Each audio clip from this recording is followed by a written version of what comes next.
Hey, what's up, everybody? Welcome to Rats on Film, the show where a bunch of film rats talk about and rank movies. Going fast on the show today, we are talking about Sonic the Hedgehog. On the show with me today, I have Johnny. You're too slow. Tristan. Hello.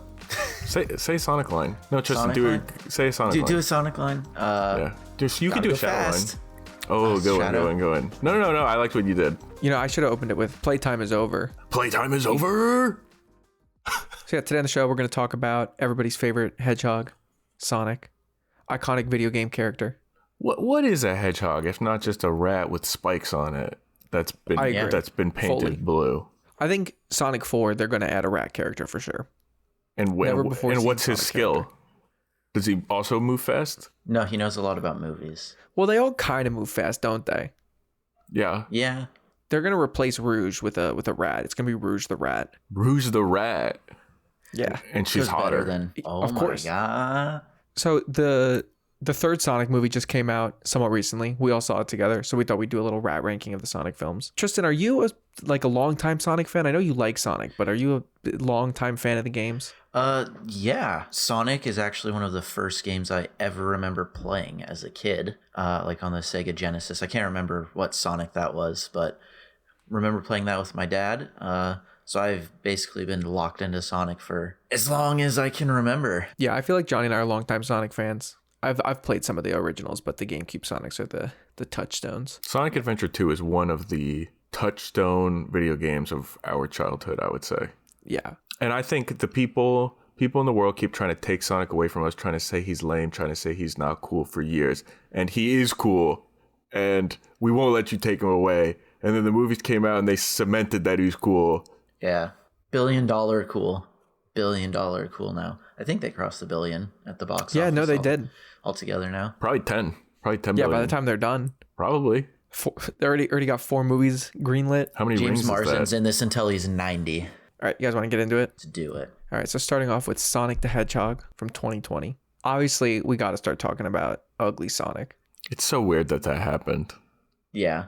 It feels like it's fake because I just don't understand how you could look at that and be like, this looks so good. Like, we brought it from the game to the screen. Everybody's going to love this. Like, it's either there was some exec there who steamrolled everything and everybody was too scared to speak up, or it was an insane marketing tactic. I can't think of a time where fan backlash has resulted in such a dramatic change to the film, but also I honestly don't think we would have any more Sonic films if they hadn't changed it. No. There's no way it would have been as successful. There'd probably be less Sonic games. It would have hurt the entire It would have killed the whole brand. Yeah, probably. At the time, it was hanging on by a thread at the time. I remember being excited about Sonic, the movie, and then the trailer came out, and it was just a universal what the fuck from everybody. To the credit of the filmmakers like Jeff Fowler and everybody on the team, they basically went, okay, we hear you, we're going to fix it. And they did it. Look, the new design is great. I mean, it must have, if they truly remade the whole movie like they said they did, it must have been so expensive. And they really, you have to give them credit for doing the right thing. I mean, how many movies have we seen where it looks like shit and they just don't care? I mean, this is the thing with video game movies, right? Video games are a beloved form of storytelling in media, right? And there's a lot of really popular video games that they try to turn into the movies. And it very, very often feels like the people making the movies do not respect the source material. Sonic specifically, I feel like, we touched on the games a little bit at the start, but specifically, I feel like the staying power of Sonic is 100% down to he's got a very good design. Yeah, I think so too. I've thought the games are not that good. Some of them are good. They vary. Some of them are good, but overall, it's not like a Mario. You know what I mean? Where there's so many like banger games. They're not all hits. They're ups and downs, and I feel like everybody loves Sonic because his design is awesome. He's just a cool looking character. It's fun to play as Sonic in a video game. His design is good, and all the characters' designs are good, and also his personality and vibe are good. He's very, very 90s. But yeah, so they fix him.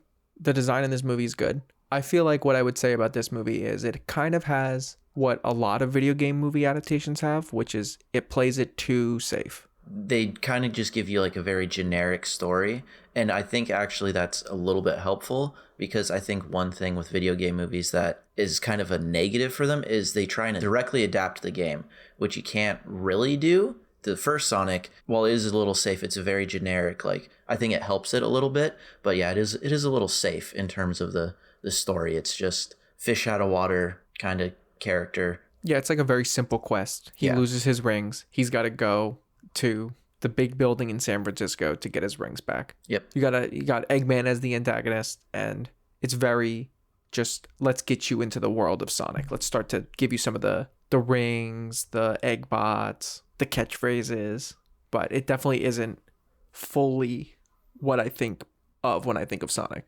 I think they're a little bit scared to go full in on it, but then when they saw the reception and the things that people liked, they realized more and more as the movie would go on that people like Sonic, and they want to see the Sonic lore in the movies. They don't care about the cop guy. I mean, that's just a weird thing in general. Like, they do that in so many movies, like Transformers. You gotta have a human character where it feels like they think this fantastical sci-fi weirdness is too imaginative and too hard to understand. So they're like, we gotta make them friends with a human. That way people get it.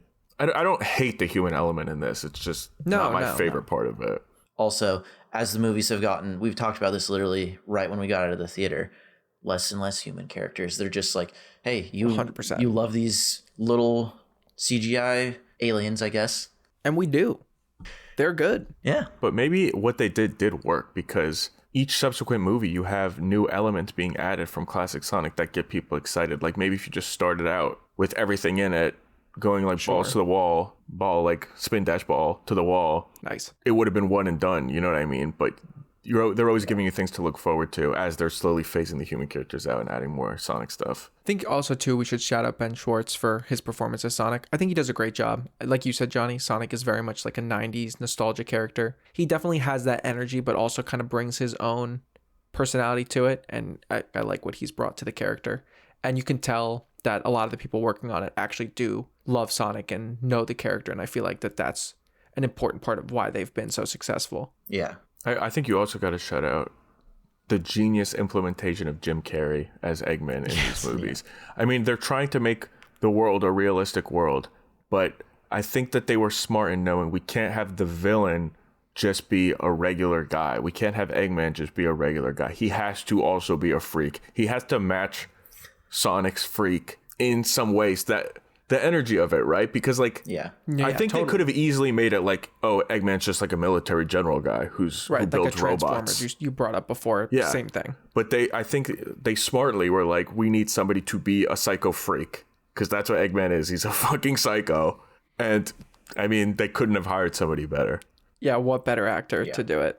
When you're watching the movies, you're enjoying two aspects of a movie. One being like, wow, I like Sonic and I have this childhood nostalgia for Sonic and Sonic lore, so I'm enjoying that aspect of it. And then on the other hand, I'm watching a Jim Carrey, again, 90s classic Jim Carrey performance that's just amazing in every single way.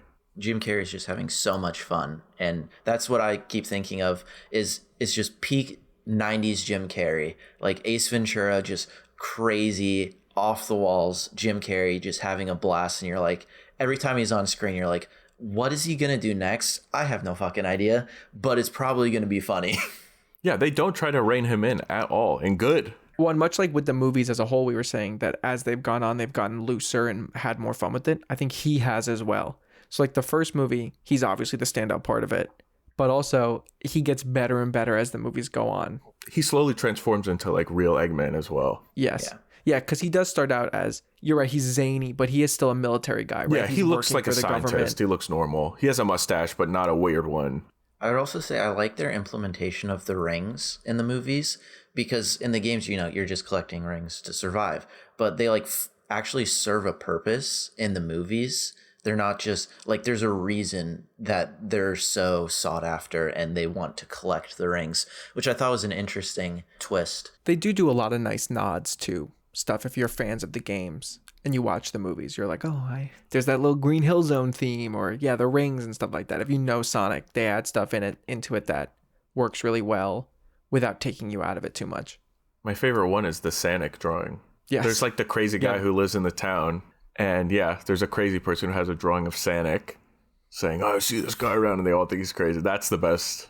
Yeah, I enjoy the first Sonic movie. It's a solid fun time as a Sonic fan. Number one right now. For now. Has to be. All right, next up, Sonic the Hedgehog 2 from 2022. So we already touched on this, but right away, we got Tails now, we got Knuckles now. We're going in. Yeah. The characters you know and love. Bringing in the they're here big now. dogs. And it's got to be said, Knuckles is a big dog, and he's a fucking excellent addition to these movies. The one thing that we've touched on a little bit that I just love about these movies is that everyone that they cast is just having so much fun doing it. Like Idris Elba's like, yeah, I'll voice Knuckles. Everyone making these movies loves Sonic, at least to some degree, it seems, and is just having so much fun making these. And it really comes through when you're watching the movies. You're having a good time because you can tell that they had a good time making this movie. Knuckles is a character that I think they changed more than any other character from game personality, like game/show personality to the movies. But I actually think it really works, and I'm not mad about it at all, because Idris Elba's really funny as Knuckles, and his personality is hilarious, honestly. Yeah, his just complete lack of social skills and Yeah. understanding of normal situations. Yeah. They almost made him like a Drax character. Like, it's not exactly kind the of, same, yeah. but it's like it's like that energy. I would say this movie is overall just better. They put more Sonic characters in it, have Sonic and Tails go off on their own. Knuckles is working with Eggman. It's just like in the game.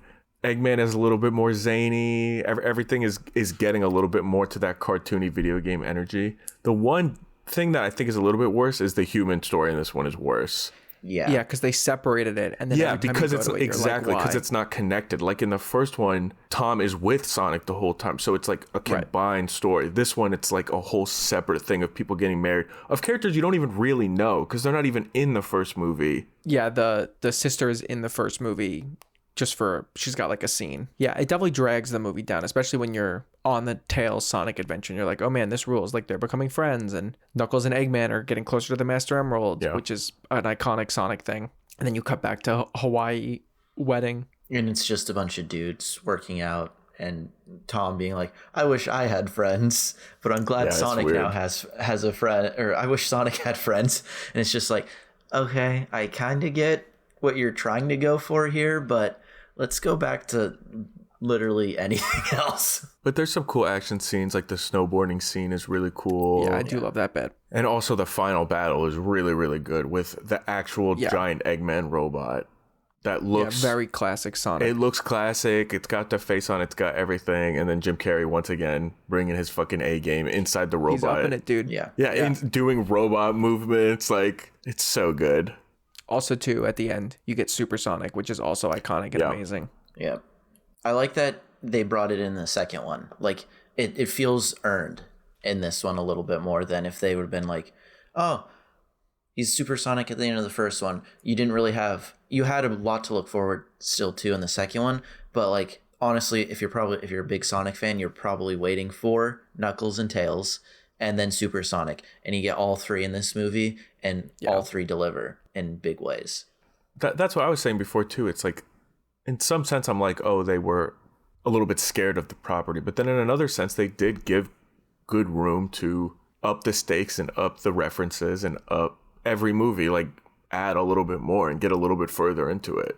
Yeah, I think there is a lot of truth in that. If you start with every character, there's not as much room for them to shine, and then what gets you excited about the next one? It's a weird thing in movies in general, because sometimes you'll watch like a superhero movie, right? And they won't use the best villain against the hero. And you'll be like, why did they not use the best villain? Like, why are they using this random ass boring villain? But they're doing it because they're trying to leave a place to go for a sequel. But then sometimes that works. Like in this situation, I think it did work. But sometimes you see a situation where the first movie's so lame because the villain is so lame that then they don't even get a sequel. And you just, like Green Lantern is a good example. Yeah. Like that is a bad movie. And I understand why you maybe have to establish that Sinestro is good, right? And then he turns bad at the end. Like, I do understand that it's not the only reason they're doing that, but then you never even see it because they don't make a second one.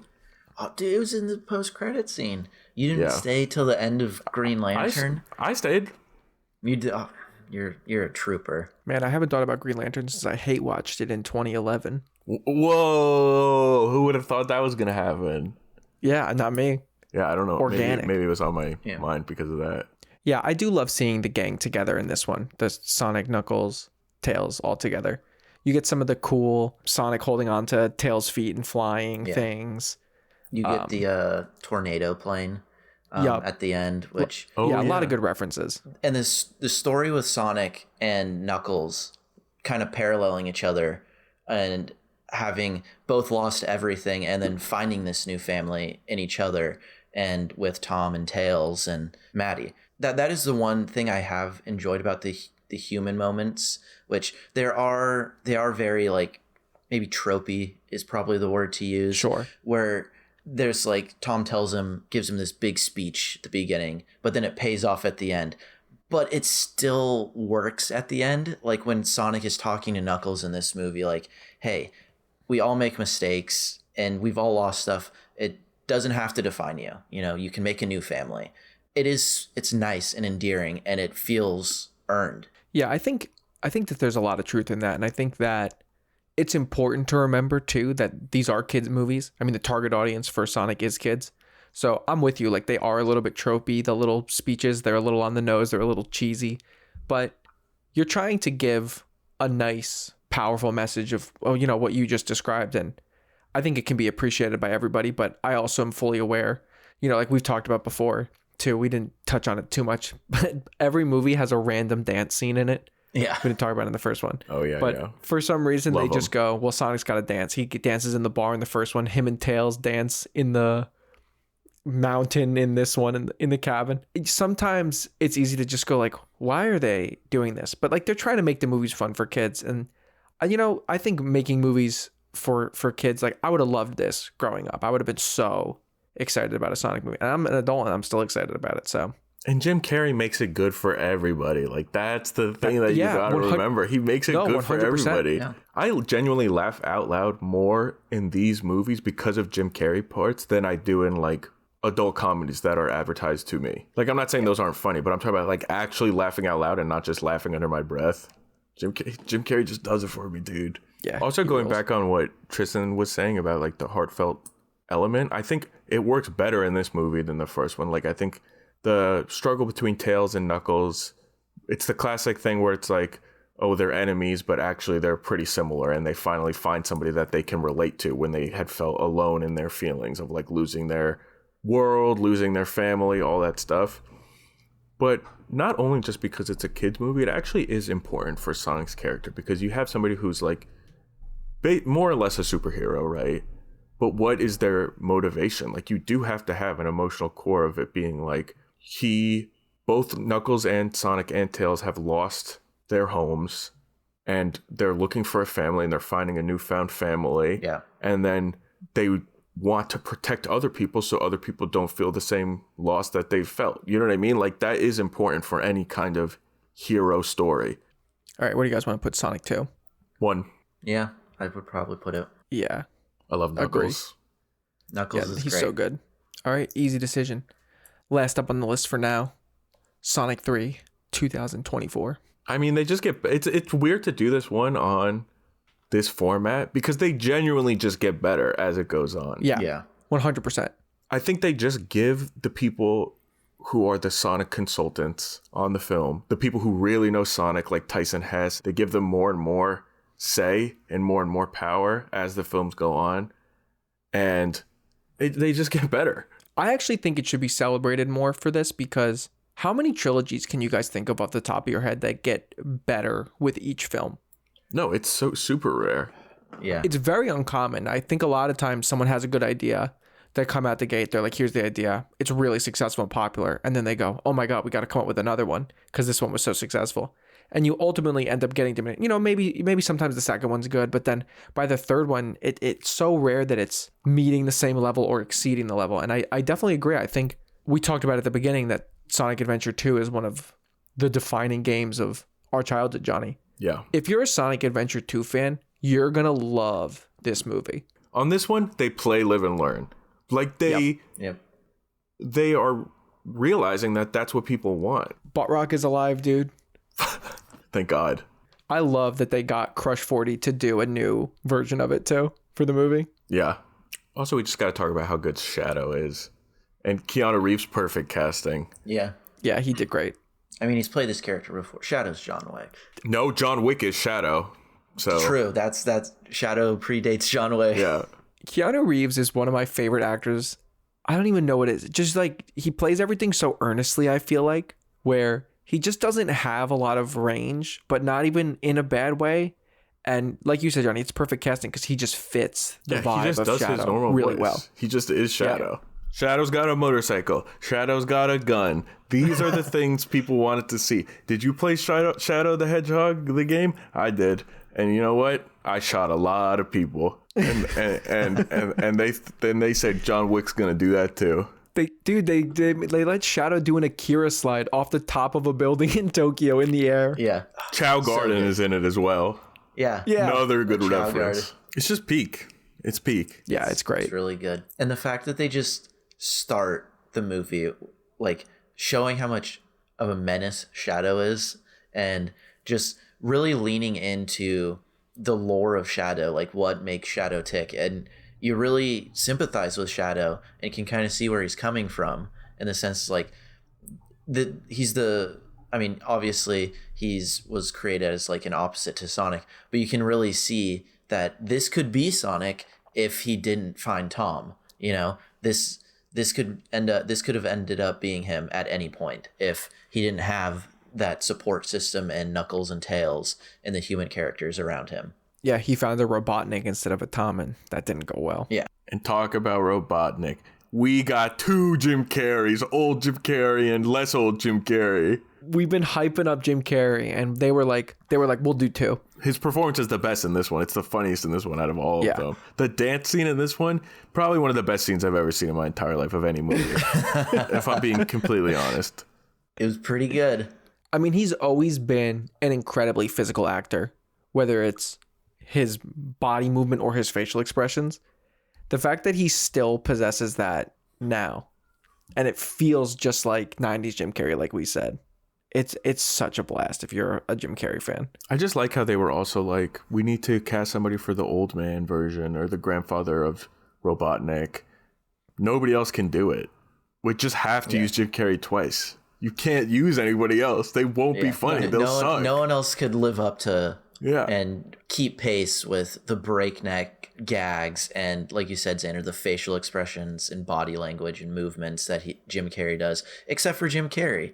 Yeah. So I think we should shout out too. We haven't talked about him yet, but I like him in all the movies. I think Agent Stone is a really great foil. I really like Agent Stone. He's good in every movie. Yeah, he's great in every movie, and it adds a really great element. I think he shines a lot in this one because Jim Carrey is the most insane of any of the movies, and he's there still being the loving, caring assistant with just no respect given to him whatsoever. Well, and people always love to like celebrate the wacky comedic part, but it only works when you have a straight man. And he's the straight man in all the movies, and he really does do a good job. It's funny, going back to Sonic 2, when Eggman / Robotnik and Knuckles show back up on Earth and Stone sees them, he immediately is like, Knuckles is trying to replace me. I don't like Knuckles. And then in this one, he's always bashing on Knuckles. He's always making a sly comment about Knuckles, it's so funny. And then you actually see him kind of like trying to bond with Tails. So it's like,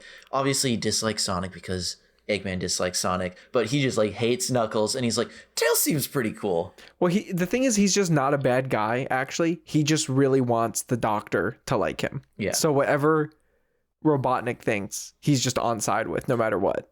But that's good progression in movies. Like, I think a lot of times when you see sequels upon sequels of movies, they sort of revert characters, especially side characters. They'll have their one single trope, and they'll revert them back to and erase character growths that they've had. Even if they were small, they'll just undo it. But even somebody like Stone, he does have character growth throughout the three movies, and like his perspective change, and he has the same want, but like it's little details like that that make the movies good from sequel to sequel. The climax of this movie is also amazing. Yep. We already shouted out Live and Learn, great. Supersonic and Super Shadow, hype. It's just so fun, and like even before we get Super Shadow, like Shadow and Sonic. Just that the moment where Sonic and Knuckles that leads kind of into the main climax where they're arguing, and you see the growth from Knuckles, where like Knuckles and Sonic 2 would have just started fighting Sonic, but they created that familial bond, that brotherly bond. And Knuckles goes, I know you're hurting right now, and I think this is a bad decision, but I'm trusting you to do the right thing. They didn't have to go that hard with that scene. Yeah, that was and they did that for us. The designs are all good again. The egg ship is great, like the big satellite looking like the Eggman. The robots look straight out of Sonic Adventure 2. Like they just really, fan service, I feel like it walks a very fine line. You can do fan service where everybody loves it, and you can do fan service where everyone goes, this movie sucked, it was just fan service. And it's really hard to get that balance right sometimes. And as a Sonic fan, I feel like this nailed it. No, but what the key for me is, in my opinion, it's that fan service is bad when it stops the movie and goes, look at this. Hey, look, don't you like that? That's what you like. But if the movie's going, and if you get it, and you go, oh, cool. But if you don't get it, it's fine. It's just a movie and you're watching it anyway and everything's making sense and the plot is good, then it's good. And I think that's what this is. Like all the things we're referencing, like a line from the movie that was from the games, Chow Garden, the song from Sonic 2, the robots looking like the ones from Sonic 2 or Sonic Adventure 2. Those are things that it does not take you out of the movie if you don't understand those references. You're just watching it. I would say too, from a plot perspective on this one, we talked about the human characters getting less and less. They really understood too. People love Shadow. We're going to spend the time on Shadow's story. We're getting right into the plot. I mean, like Gunn shows up out of nowhere and just goes, get in the helicopter, and the movie starts. There's so little set up and build up, and then they go to Chow Garden. It's like a fun little reference, and then all of a sudden shit hits the fan. They're getting attacked. The guy is dead. The leader of Gunn is dead. All of it happens really quickly. It's definitely a little bit improperly paced, but it does not matter because the momentum just keeps carrying you through. And then you do start to get to like the meat of the story and like the backstory of Shadow and the backstory of Eggman's grandfather and stuff like that. And it just, I don't know, for me, it just carried me through. It's built momentum from previous movies as well. It goes at a breakneck pace for a long time, and then it slows down. You wanted to see more of Team Sonic, and so this movie's like, boom, right into as much Team Sonic as you can get. It was fun just seeing them interact, and like when they're jumping out of the helicopter into Tokyo to go fight Shadow for the first time, and they're just all holding on to Tails. Tails is like tossing them around and everything as they're falling from the ship. Just really fun. It's just so entertaining from start to finish that you're just like, I wanted more when the movie was over. This movie's the most fun and the coolest if you're a Sonic fan, but also the earlier movies established a lot of the characters and a lot of the motivations that you're now able to have it be really fun and be really exciting and not have the human characters in it a lot because you understand the relationships. But you can only have that if you had the first movie and then the second movie. You know what I mean? It really pays off. They planted their seeds, and now they're, getting the fruits of their labor for doing that in this movie. Yeah, I'm curious to see what they do with him going forward, and with Amy, new character incoming, Metal Sonic, new villain. I'm hyped. It's gonna be also exciting. The part where Eggman is gonna sacrifice himself for the great. First of all, the part where he kills bigger Eggman, he just gets bug zappered, is fucking hilarious. And also on top of that, when he's like sending a message out to the world, but specifically Stone, and it gives a nice little wrap up on their characters. But also at the very end, he goes like, "It was a drag. Thanks for nothing." To the him live streaming that to the entire world before saving the world, like, is actually so funny. I laughed out loud, and I've laughed about it 10 more times thinking about it later. That is one of my favorite lines of the movie. Thanks for nothing. Yeah, it was a drag. Thanks for nothing. And then he saves the world. Yeah. So fucking good. He's such a petulant little freak, and I love it. But they also give Eggman a nice little character art and heart in this movie, in the aspect that they're saying like he's a person who's obsessed with machines because he never connected to people and he never had any friends. So he built all these machines. And then in the end, he realizes that he did have a connection with somebody, and it was Stone, his assistant. Like, that is a nice little thing to give his character in the midst of all of the comedy and wackiness. All right, where are you guys putting Sonic 3? 1. I think it's gotta be 1. Yeah, it's gotta be.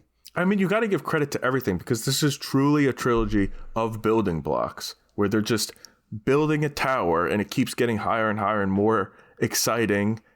It's just like you got to give credit to the whole thing, I think. Outside of like obviously a few scenes at the end setting up clearly the next movie. If this movie ended the way it did, I think it would have been a very good way to end it as a trilogy as a whole. Obviously, we're getting a Sonic 4, and I'm assuming we'll probably be getting Sonic movies until the end of time now.